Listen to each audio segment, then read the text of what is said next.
Hello aspirants, welcome to state craft IS academy. Last class ನಾವು ಹೈದರಾಲಿ ಮತ್ತು ಟಿಪ್ಪು ಸುಲ್ತಾನ್ ವರೆಗೂ ನೋಡಿದ್ವಿ. ಈಗ ನೆಕ್ಸ್ಟ್ ಕ್ಲಾಸಿಂದ ಬ್ರಿಟಿಷ್ ರೂಲ್ ಕರ್ನಾಟಕದಲ್ಲಿ ಯಾವಾಗ ಸ್ಟಾರ್ಟ್ ಆಗುತ್ತೆ ಅಲ್ಲಿ ಆ ಟಾಪಿಕ್ಕಿಂದ ಕಂಟಿನ್ಯೂ ಮಾಡೋಣ. Okay, British rule. ಈ ಬ್ರಿಟಿಷ್ ರೂಲ್ ನಿಮಗೆಲ್ಲ ಗೊತ್ತಿರೋ ಥರ 1799 ಆದಮೇಲೆ ನಾಲ್ಕನೇ ಆಂಗ್ಲೋ ಮೈಸೂರು ಯುದ್ಧ ಆದಮೇಲೆ ಬ್ರಿಟಿಷರು ಹಳೆ ಮೈಸೂರು ವಿಭಾಗವನ್ನು ಆಕ್ರಮಣ ಮಾಡ್ತಾರೆ. ಅಲ್ಲಿ ರೂಲ್ ಮಾಡೋಕ್ಕೆ ಸ್ಟಾರ್ಟ್ ಮಾಡ್ತಾರೆ. ಸಬ್ಸಿಡರಿ ಅಲಯನ್ಸ್ ಥ್ರೂ ಸಹಾಯಕ ಸೈನ್ಯ ಪದ್ಧತಿಯ ರೀತಿಯಿಂದ ಅವರು ಇಂಡೈರೆಕ್ಟ್ಲಿ ರೂಲ್ ಮಾಡೋಕ್ಕೆ ಸ್ಟಾರ್ಟ್ ಮಾಡ್ತಾರೆ. ಅದಾದಮೇಲೆ ಉತ್ತರ ಕರ್ನಾಟಕ ಏನಿದೆ, ಇವತ್ತಿನ ಉತ್ತರ ಕರ್ನಾಟಕ ಅಥವಾ ಬಾಂಬೆ ಕರ್ನಾಟಕ ಅಂತ ಏನು ಕರಿತೀರಿ, ಅದು 1818ರಲ್ಲಿ ಅದು ಬಾಂಬೆ ಕರ್ನಾಟಕ ಪೇಶ್ವಾ ಅವರ ಕೈಯಲ್ಲಿ ಆಡಳಿತದಲ್ಲಿರುತ್ತೆ.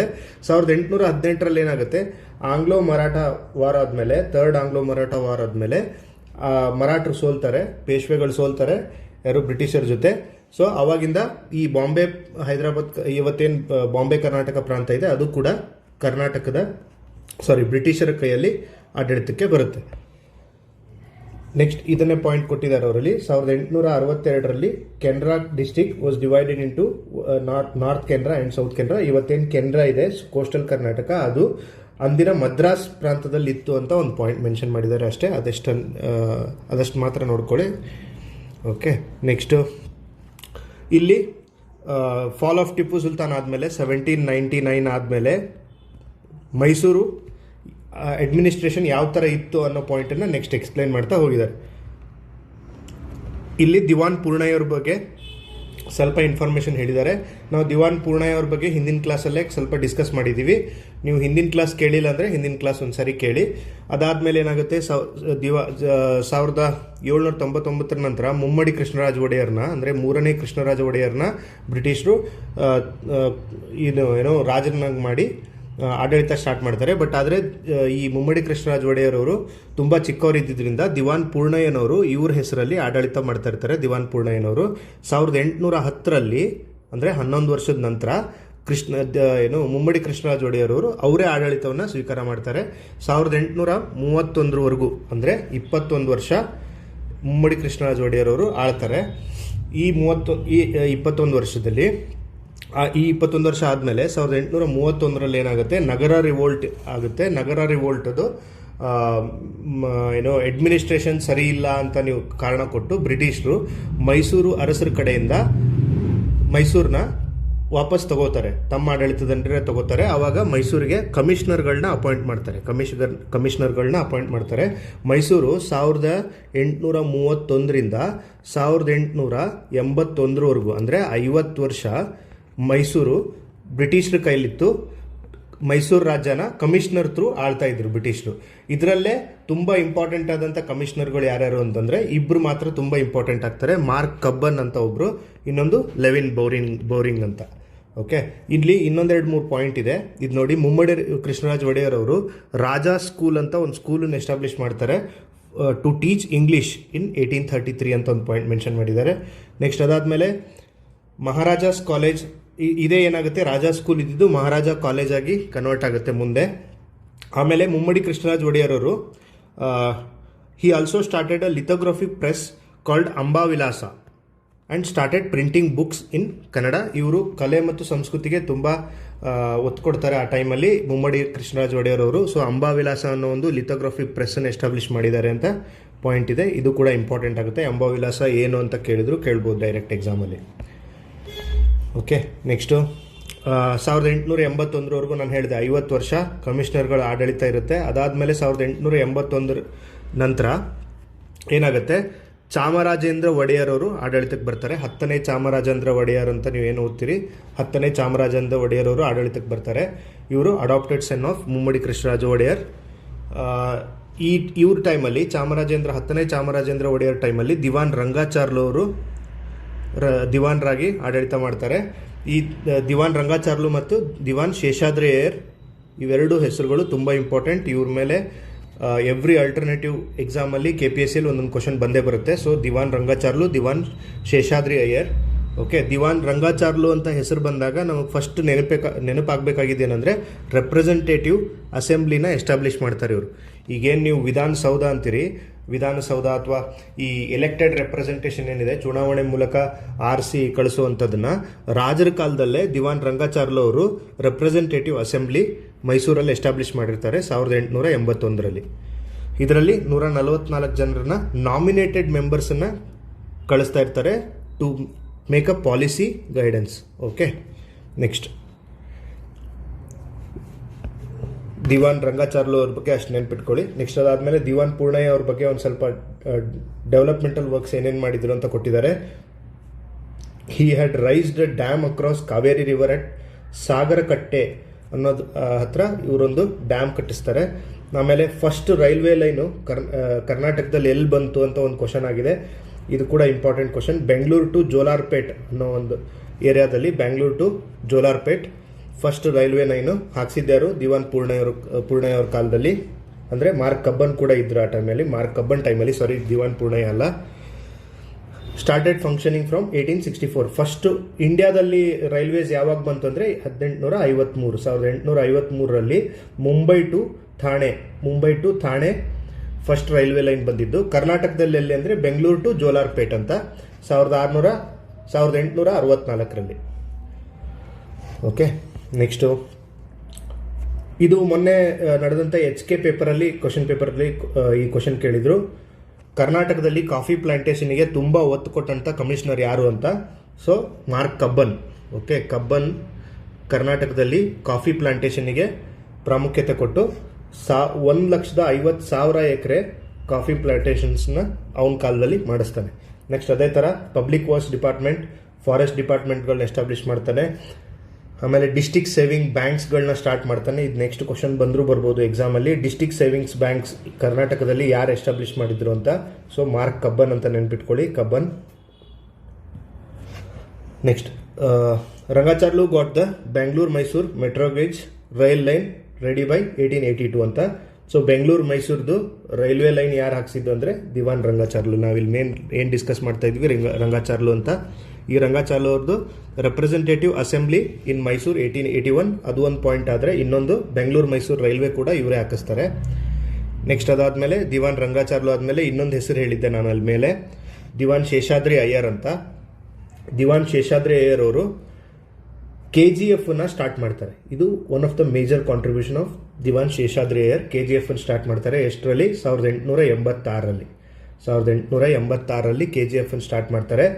ಈ KGFಗೋಸ್ಕರನೇ ಏನು ಮಾಡ್ತಾರೆ, ಡಿಪಾರ್ಟ್ಮೆಂಟ್ ಆಫ್ ಜಿಯಾಲಜಿನ ಎಸ್ಟಾಬ್ಲಿಷ್ ಮಾಡ್ತಾರೆ to find the natural resources across Mysuru.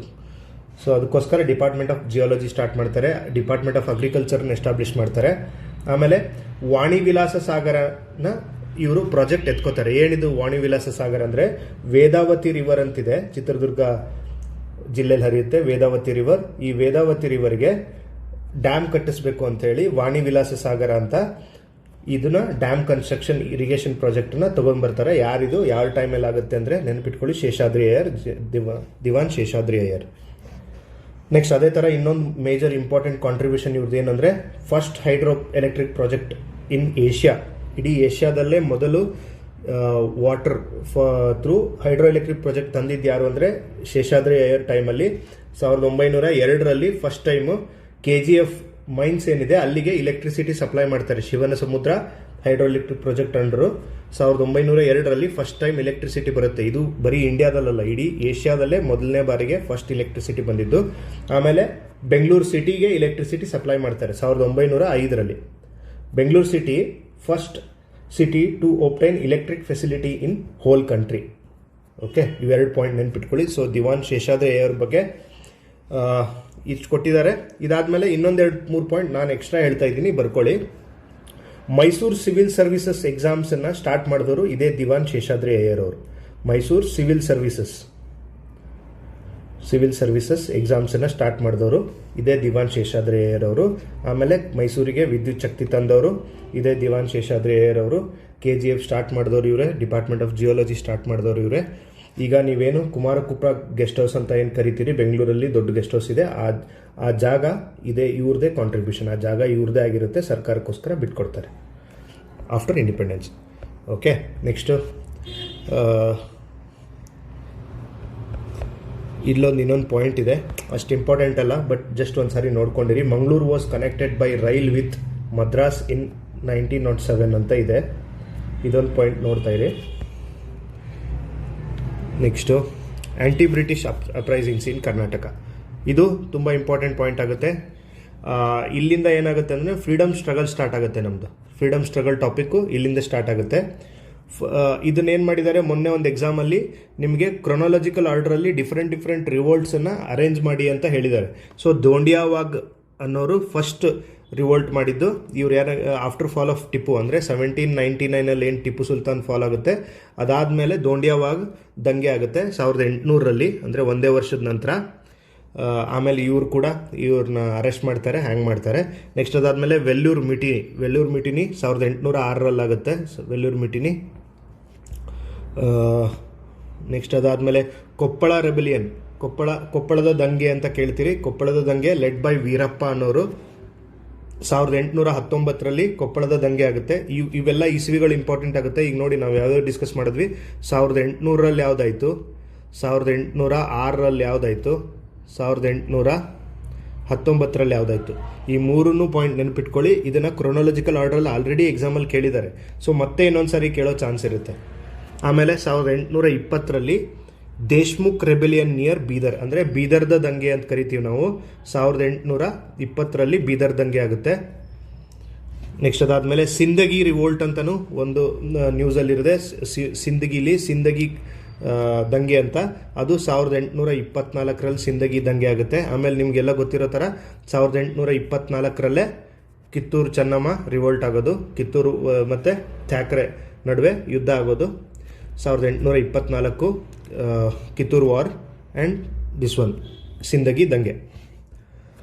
ಆಮೇಲೆ 1831 ನಗರ ಅಪ್ರೈಸಿಂಗ್ಸ್. ನಗರ ಅಪ್ರೈಸಿಂಗ್ಸ್ ಆಗಿದ್ದಕ್ಕೆ ಮೈಸೂರು ಒಡೆಯರ್ ಕೈಯಿಂದ ಬ್ರಿಟಿಷರು ಆಡಳಿತವನ್ನು ಕಿತ್ಕೋತಾರೆ. ಇದನ್ನು ನಾವು ಆಲ್ರೆಡಿ ಡಿಸ್ಕಸ್ ಮಾಡಿದ್ವಿ. ನೆಕ್ಸ್ಟ್ ಅದಾದಮೇಲೆ ಕೊಡಗು ಅಪ್ರೈಸಿಂಗ್. ಕೊಡಗು ಯಾವಾಗ ಆಗುತ್ತೆ ಅಂದರೆ 1835 ಕೊಡಗು ಅಪ್ರೈಸಿಂಗ್ ಆಗುತ್ತೆ. ಇದನ್ನು ಲಾಸ್ಟ್ ಕ್ಲಾಸಲ್ಲಿ ಡಿಸ್ಕಸ್ ಮಾಡಿದ್ವಿ. ಚಿಕ್ಕವೀರ ರಾಜೇಂದ್ರ ಅನ್ನೋರು ರಾಜರಿರ್ತಾರೆ. ಸೊ ಅವ್ರ ವಿರುದ್ಧ ದಂಗೆ ಎದ್ದು ಕೊಡಗು ಅಪ್ರೈಸಿಂಗ್ ಆಗುತ್ತೆ. It is popularly known as Kalyanappa Katakayi ಅಂತ ಕರೀತಾರಂತೆ. ಇದನ್ನು ಈ ವರ್ಡನ್ನೇ ಕೊಡ್ಬೋದು. ಈ ವರ್ಡನ್ನು ಕೊಟ್ಟು ಇದು ಏನು, ಯಾವುದಕ್ಕೆ ಸಂಬಂಧಪಟ್ಟಿದ್ದು ಅಂತ ಕೇಳ್ತಾರೆ. ಸೊ ಇದೊಂದು ವರ್ಡನ್ನು ನೆನ್ಪಿಟ್ಕೊಳ್ಳಿ, ಕಲ್ಯಾಣಪ್ಪ ಕಾಟಕಾಯಿ ಅಂತ. So named because its leader was Kalyana Swamy. Okay, next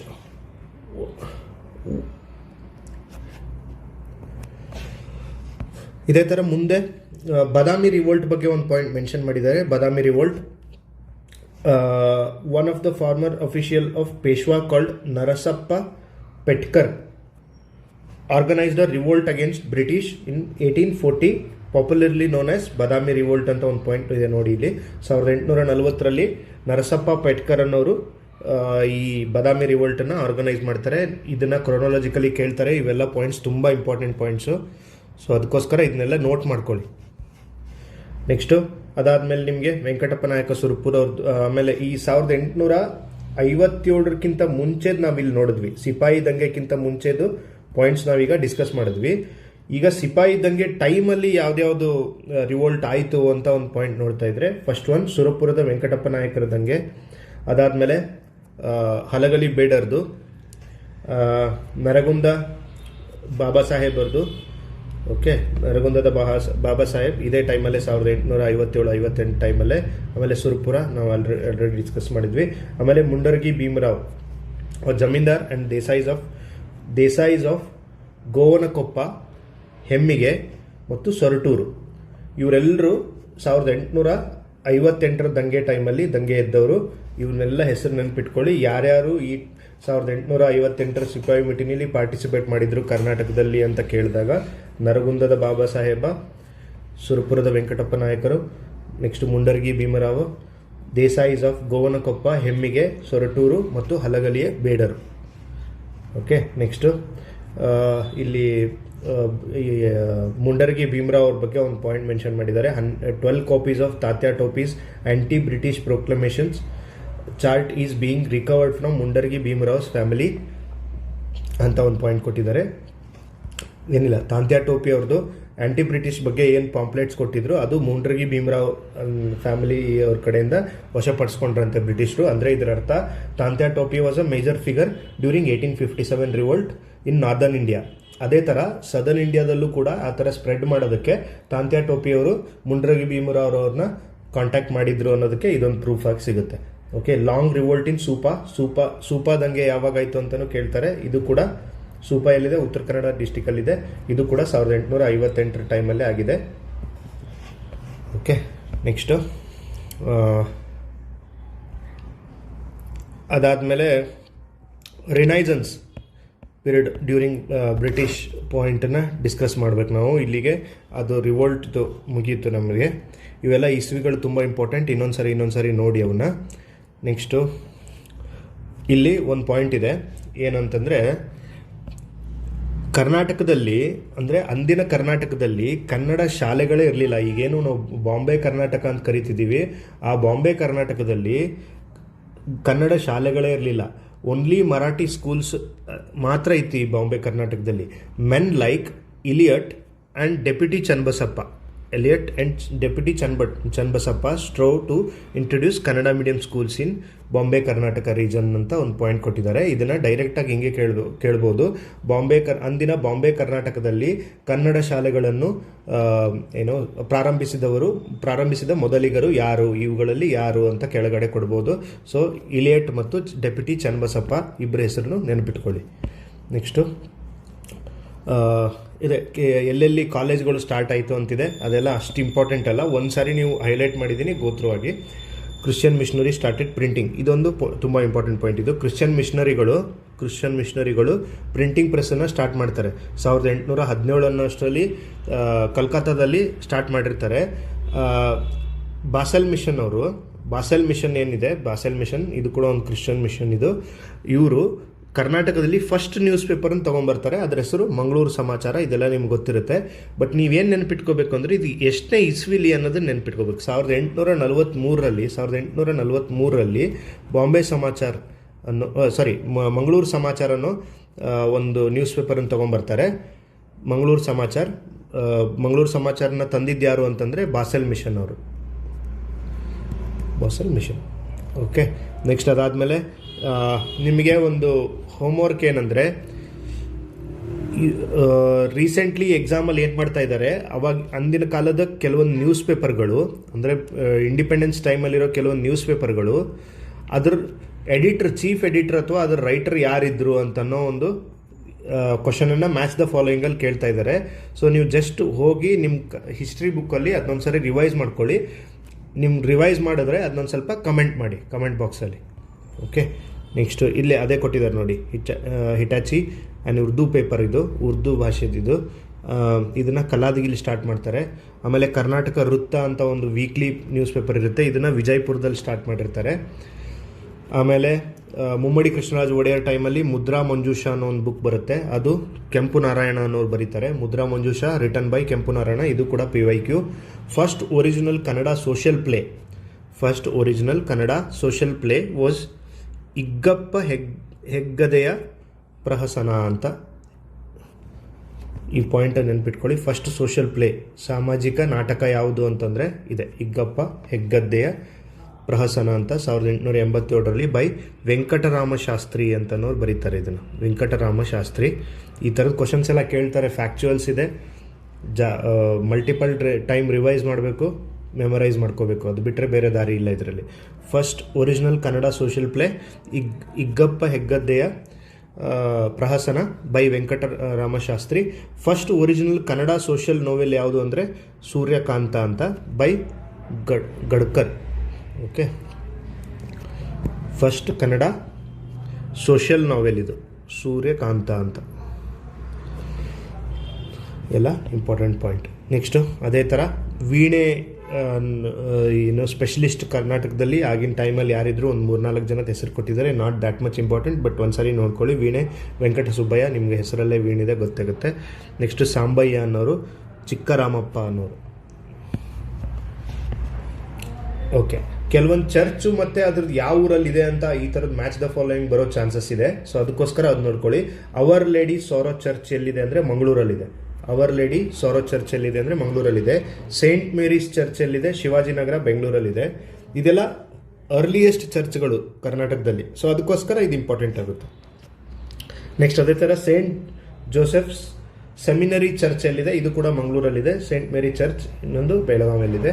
ಈ ಅವರ್ ಲೇಡಿ ಸೋರೋ ಚರ್ಚ್ ಎಲ್ಲಿದೆ ಅಂತ ನೆನ್ಪಿಟ್ಕೊಳ್ಳಿ. ಇದು ಒಂದು ನಿಮಗೆ ಕೇಳಿದ್ರು ಕೇಳ್ಬೋದು.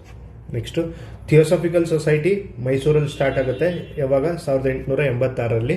ಥಿಯೋಸಾಫಿಕಲ್ ಸೊಸೈಟಿ ಎಸ್ಟಾಬ್ಲಿಷ್ ಮಾಡಿದ್ದು ಯಾರು? ಗೊತ್ತಿದ್ರೆ ಕಮೆಂಟ್ ಬಾಕ್ಸಲ್ಲಿ ಕಮೆಂಟ್ ಮಾಡಿ. ನೆಕ್ಸ್ಟು ಬ್ರಹ್ಮ ಸಮಾಜ್ ಬೆಂಗಳೂರಲ್ಲಿ 1866ರಲ್ಲಿ ಸ್ಟಾರ್ಟ್ ಆಗುತ್ತೆ. Next depress class mission founded by, ಇದು ತುಂಬ ಇಂಪಾರ್ಟೆಂಟ್ ಪಾಯಿಂಟ್, ಇದನ್ನು ನೆನಪಿಟ್ಕೊಳ್ಳೇಬೇಕು ನೀವು. ಡಿಪ್ರೆಸ್ಡ್ ಕ್ಲಾಸ್ ಮಿಷನ್ ಯಾರು ಸ್ಥಾಪನೆ ಮಾಡ್ತಾರೆ ಕರ್ನಾಟಕದಲ್ಲಿ ಅಂದರೆ ಕುದುಮಲ್ ರಂಗರಾವ್ ಅನ್ನೋರು ಮಂಗಳೂರಲ್ಲಿ 1897ರಲ್ಲಿ ಸ್ಥಾಪನೆ ಮಾಡ್ತಾರೆ. Depressed class mission founded by Kudmul Rangarao at Mangaluru. Okay. Next Bangalore had the Indian Progressive Union in 1894. Mysore state banned the marriage of girls below 8. ಇದೆಲ್ಲ ಏನು ಅಷ್ಟು ಇಂಪಾರ್ಟೆಂಟ್ ಅಲ್ಲ, ಬಟ್ ಒಂದ್ಸಾರಿ ನಿಮ್ಗೆ ಹೇಳ್ತಾ ಇದ್ದೀನಿ. ಸೊ 8 ವರ್ಷದ ಕೆಳಗಡೆ ಇರೋರನ್ನ ಹೆಣ್ಮಕ್ಳದ್ದು ಮದುವೆನ ಬ್ಯಾನ್ ಮಾಡಿರ್ತಾರೆ ಮೈಸೂರಲ್ಲಿ ಡ್ಯೂರಿಂಗ್ 1894. ನೆಕ್ಸ್ಟ್ ಅದಾದಮೇಲೆ ಶೇಷಾದ್ರಿ ಅಯ್ಯರ್ ಅವ್ರ ಬಗ್ಗೆ ನಾವು ಮೇಲೆ ಡಿಸ್ಕಸ್ ಮಾಡಿದ್ವಿ. ಅವರು ಸಪ್ರೇಟ್ ಸ್ಕೂಲ್ಸನ್ನು ಸ್ಟಾರ್ಟ್ ಮಾಡ್ತಾರೆ for untouchables as they were hesitant to attend the regular schools. So ಅದಕ್ಕೋಸ್ಕರ ಅವರಿಗೆ ಸಪ್ರೇಟ್ ಬೇರೆ ಸ್ಕೂಲ್ಗಳೇ ಸ್ಟಾರ್ಟ್ ಮಾಡ್ತಾರೆ. ಯಾರು? ಇದು ಕೂಡ ಕ್ವಶನ್ ಕೇಳ್ಬೋದು.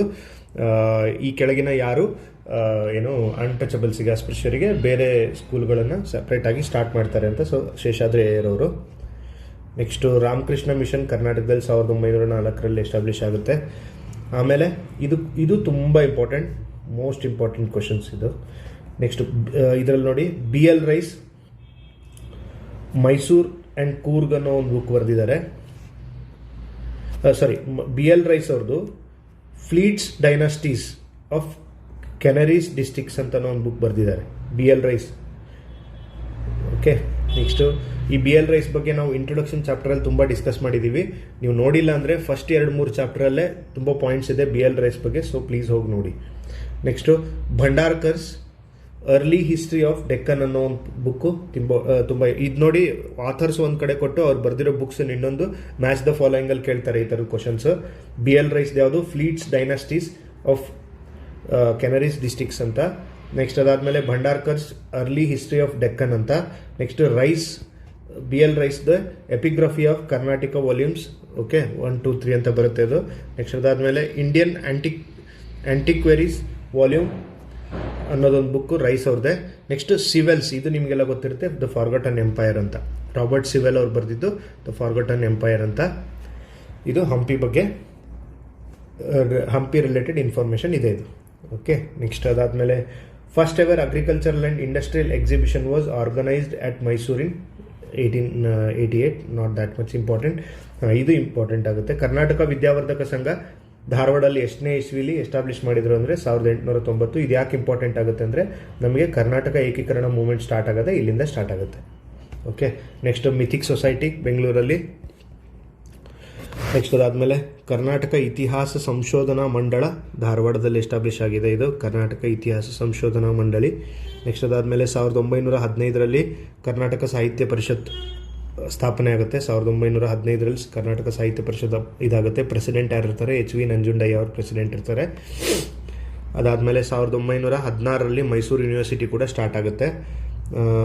ಆಮೇಲೆ ಆಲೂರು ವೆಂಕಟರಾವ್ ಅವರು ಕರ್ನಾಟಕ ಗತವೈಭವ ಅನ್ನೋ ಬುಕ್ ಬರೀತಾರೆ 1917ರಲ್ಲಿ. ಇವ್ರನ್ನ ಕನ್ನಡ ಕುಲಪುರೋಹಿತ ಅಂತ ಕೂಡ ಕರೀತಾರೆ, ಆಲೂರು ವೆಂಕಟರಾವ್ ಅವ್ರನ್ನ. ಇಲ್ಲಿವರೆಗೂ ಸಾಕು. ನೆಕ್ಸ್ಟ್ ಮಾಡರ್ನೈಸೇಷನ್ ಏನಿದೆ, ಮತ್ತು ಇಲ್ಲಿ ಕೆಲವೊಬ್ಬರು ದಿವಾನ್ರ ಬಗ್ಗೆನೂ ಎಕ್ಸ್ಪ್ಲೈನ್ ಮಾಡ್ತಾ ಹೋಗಿದ್ದಾರೆ. ಅದು ಮತ್ತು ನಮಗೆ ಫ್ರೀಡಮ್ ಮೂವ್ಮೆಂಟ್ ಮಾತ್ರ ಉಳಿಯುತ್ತೆ ಈ ಹಿಸ್ಟ್ರಿ ಟಾಪಿಕಲ್ಲಿ. ಆಲ್ಮೋಸ್ಟ್ ನಮ್ಗೆ ಇನ್ನೂ 2 ಕ್ಲಾಸಲ್ಲಿ ಕಂಪ್ಲೀಟ್ ಹಿಸ್ಟ್ರಿ ಮುಗಿದೋಗುತ್ತೆ. ಸೊ ಇಲ್ಲಿವರೆಗೂ ಸಾಕು. ಕರ್ನಾಟಕ ಗತವೈಭವ ಇದನ್ನು ಪಾಯಿಂಟ್ ಕವರ್ ಮಾಡಿದ್ದೀವಿ. ನಿಮಗೆ ವಿಡಿಯೋ ಇಷ್ಟ ಆದರೆ ಲೈಕ್ ಮಾಡಿ, ಕಮೆಂಟ್ ಮಾಡಿ. ಮತ್ತೇನಾದ್ರು ಎಕ್ಸ್ಟ್ರಾ ಟಾಪಿಕ್ಸ್ ಯಾವುದಾದ್ರೂ ಬೇಕು, ಏನೋ ನಿಮ್ದು ಏನು ಅನಿಸಿಕೆ ಏನಿದ್ರು ಕಮೆಂಟ್ ಬಾಕ್ಸಲ್ಲಿ ಕಮೆಂಟ್ ಮಾಡಿ. Thank you.